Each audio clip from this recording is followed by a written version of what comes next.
In a flourishing kingdom of the East, wise men gathered daily at the royal court. Among them was a physician, famed across distant lands for his healing skills and profound wisdom.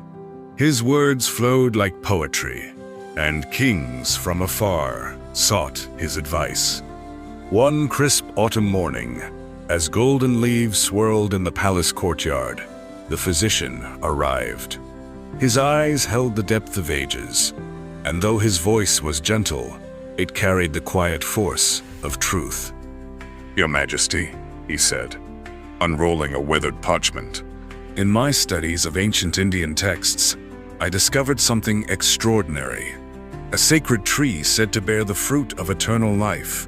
Those who taste it never age or die. Even more wondrous, its leaves are said to revive the dead.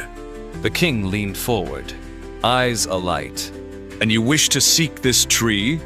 "Yes, with your permission. I will journey to bring this gift to our land." Captivated by the promise of immortality, the king ordered a letter penned to the ruler of India and prepared a majestic caravan, 300 camels bearing silk, spices, and jewels of dazzling beauty.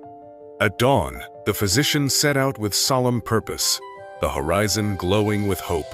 That night, he dreamed of the Tree of Immortality, one ringed with spheres of light, turquoise leaves shimmering beneath a golden spiral sky. Another, ablaze atop a mountain, its molten trunk pulsing like the sun. A third on an island, its roots pouring waterfalls into a sea of stars. And the last, vast and ancient, holding a glowing portal in its heart. The caravan crossed scorching deserts, jagged mountains, and roaring rivers, until at last they reached the city of Kannauj.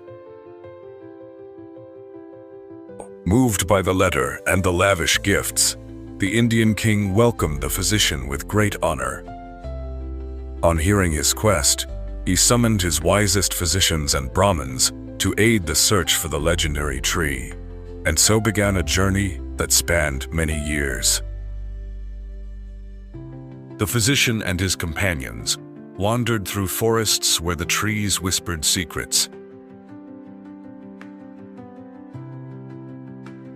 climbed peaks where eagles flew below them, and explored hidden valleys untouched for centuries. What could the Tree of Immortality be like? The physician envisioned it in his mind. 1. A radiant tree shaped like a golden globe, its branches woven with starlight. Another, standing beneath a storm-filled sky, with threads of light dripping from its limbs. And a third, rooted atop a vast stone plateau, its glowing roots flowing like rivers of gold, while lightning erupted from its branches into the heavens. Each village offered a new tale, every elder a new path, every mountain a new hope. They wandered through spice-laden markets and sailed to distant islands rich with strange plants. No story was dismissed, no ancient scroll ignored. Though time wore him down, the physician's determination burned bright. As the years passed, weariness settled into his bones. Beneath starry skies, he began to wonder, was immortality the domain of the divine alone? Could such a tree ever exist in the world of men? A quiet shame crept over him, for the king's hope, the time spent, the journey's cost. Yet wisdom often hides behind what feels like failure, and one final path awaited him. One evening, beneath a great banyan tree, he turned to his companions. "Where might I find the wisest sage in all of India?" "There is one," they replied, "whose wisdom runs deeper than time itself." They led him to a tranquil valley where the sage sat in silence, his eyes reflecting the stillness of the stars. The physician bowed low and spoke from the depths of his soul. "O wise one, I have searched for years. A tree said to grant eternal life has eluded me, always out of reach. like a mirage in the desert. My heart is heavy with the weight of this quest. The sage smiled with quiet compassion. What you seek exists, but not in the form you imagine. The tree is knowledge. The sages have many names for it. A tree, a sea, a radiant sun. And yes, one of its fruits is immortality. Not for the body, but for the spirit. In the Indian king's treasury lies a book that contains this wisdom. It is the very fruit you seek. With new light in his eyes, the physician returned to the palace. Your Majesty, may I study the sacred book in your treasury? Though hesitant, the king agreed.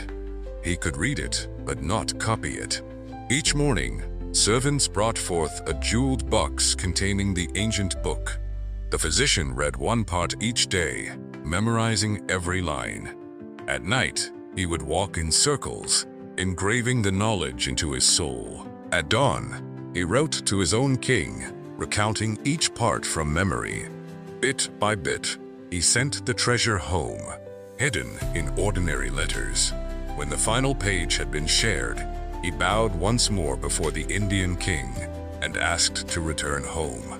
The king, deeply moved, granted his request with honor.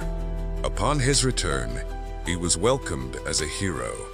The king, overjoyed with the treasure of wisdom he had received, offered him anything he might desire: gold, lands, titles.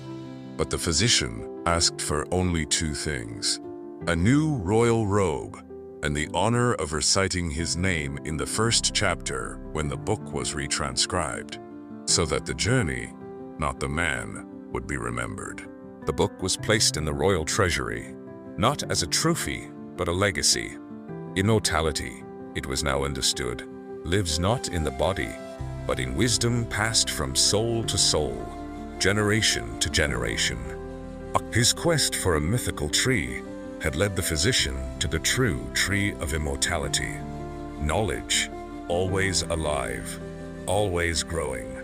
Persian history remembers a man named Borzui Tabib, the royal physician of King Anushirvan.